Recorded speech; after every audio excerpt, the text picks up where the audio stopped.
Hola, ¿qué tal? ¿Cómo están? En esta oportunidad vamos a hablar de algo muy importante, la mortificación de la ansiedad. ¿Debo automedicarme? Bueno, me ha inspirado en el título del libro de John Owen, La mortificación del pecado, el cual se los recomiendo. Mortificar significa hacer morir algo.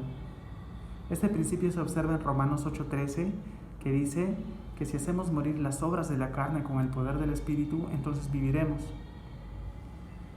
Por otro lado, la DSM-5 y la Asociación Americana de Psiquiatría definen la ansiedad como la preocupación anticipada al futuro asociada a diversos síntomas como taquicardia, respiración rápida, agitación, irritabilidad, insomnio en un lapso de 6 meses.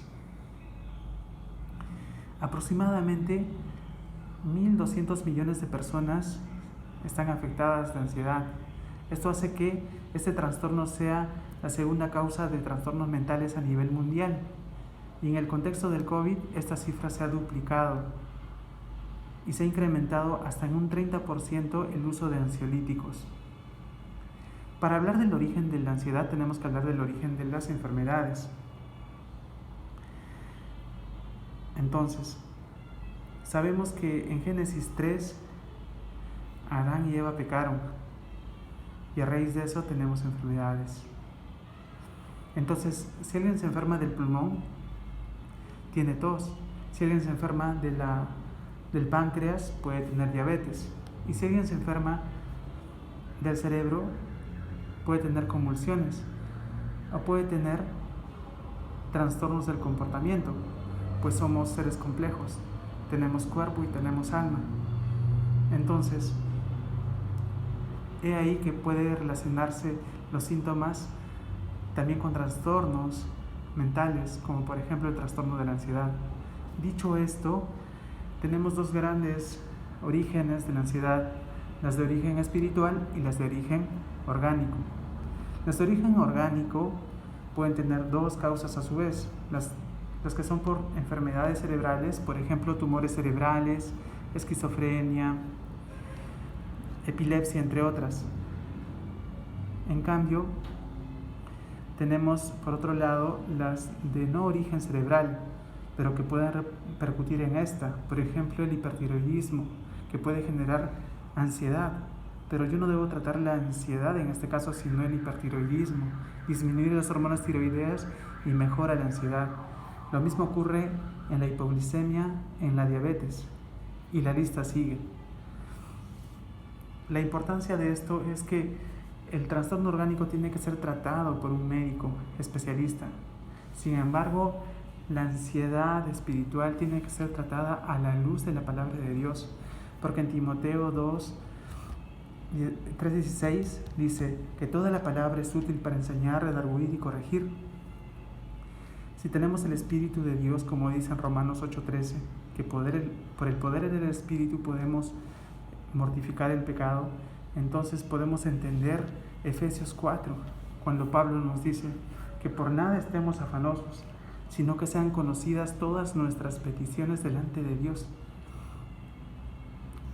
Y Él nos dará la paz que sobrepasa todo entendimiento.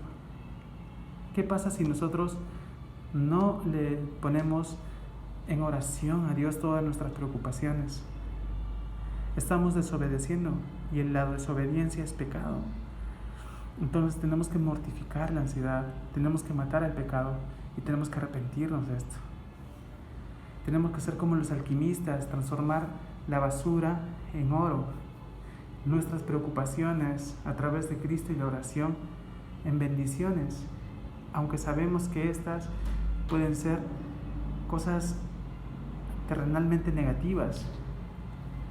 Como dice Job, ¿recibiremos el bien y el mal no recibiremos? Pablo sigue argumentando en Efesios 4 y dice que meditemos en todo lo bueno, en todo lo honesto, en todo lo verdadero, o sea, en la palabra de Dios. Y por último, nos dice que seamos imitadores de Él, como Él es imitador de Cristo. Entonces tenemos una responsabilidad. Se puede poner de ejemplo el caso de una persona que ha perdido su trabajo. él debería de acudir a Dios en oración, buscar la palabra para sabiduría y tener la responsabilidad, ser el imitador de Pablo, o sea, también de Cristo, porque él era imitador de Cristo. Y salir a buscar trabajo, no solamente orar. Entonces con esto vemos que hay un equilibrio entre la responsabilidad humana supeditada a la voluntad de Dios. Dios quiere que planifiquemos. En Proverbios dice la palabra que el hombre planifica, pero Dios endereza sus pasos. Entonces con esto quiero concluir con unas recomendaciones desde un punto de vista médico y bíblico. En un escenario 1, si tú eres un creyente que ha sido diagnosticado con una enfermedad orgánica, pero no tienes certeza de que tengas esta enfermedad, busca una segunda opinión. Si tú eres un creyente que se te han recetado ansiolíticos y no tienes una enfermedad orgánica cerebral, sino un problema espiritual, te recomiendo que no tomes estos medicamentos porque te pueden causar efectos adversos serios como la dependencia. Vas a tener tendencia a no dejarlo cuando ya empieces a tomar y te puedes incluso convertir en un adicto. O podrías desarrollar la tolerancia, o sea que cada vez vas a necesitar más y más medicamento para tener el mismo efecto o quizás menos. Si tú eres un creyente que te han recetado ansiolíticos o te has automedicado y no tienes una enfermedad orgánica, en este caso te recomiendo que no tomes porque además podrías de tener todos estos efectos adversos. Sería como tratar superficialmente una puñalada directa al corazón con una curita. No vas a tratar el problema de fondo, un problema fatal. Si tú eres un creyente que no sabías estas verdades y ya habías empezado a tomar estos medicamentos y tienes un problema espiritual, no orgánico, te recomiendo que busques a Dios primero en oración, que le pidas perdón por haber tomado el camino fácil, el de la curita que ya mencioné, pues no soluciona tu problema de fondo. Y puedas buscar también a la iglesia, algún hermano maduro en la fe o tu pastor mismo para que te pueda guiar en este camino, para que así puedas dejar de depender de estos medicamentos y puedas abandonarlos progresivamente. Y en este tiempo generarías una ventana de tiempo para que puedas escuchar la palabra de Dios y hacer la voluntad de Dios. En una última instancia, si tú no eres creyente y estás escuchando todas estas verdades y quieres hacer uso de todo corazón de esto, no vas a poder hacerlo, porque dice en Romanos 8:13 que si hacemos morir las obras de la carne con el poder del Espíritu, entonces viviremos. Pero el poder del Espíritu no es una fórmula mágica, no es una filosofía. Más, tienes que convertirte a Dios.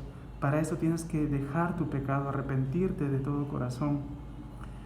Tienes que mirar la cruz de Cristo, quien hizo todo en aquella cruz, quien dejó su vida por injustos como nosotros.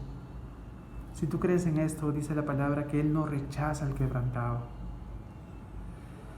Entonces, de todo corazón te animo a que puedas dejar de sentirte ansioso, no te automediques y ten en cuenta que Dios se glorifica cuando tú haces su voluntad. Si esto te ha servido y crees que le pueda servir a alguien más, por favor compártelo. Y que todo sea para la gloria de Dios. Conmigo será hasta la próxima oportunidad y que Dios los bendiga. Saludos.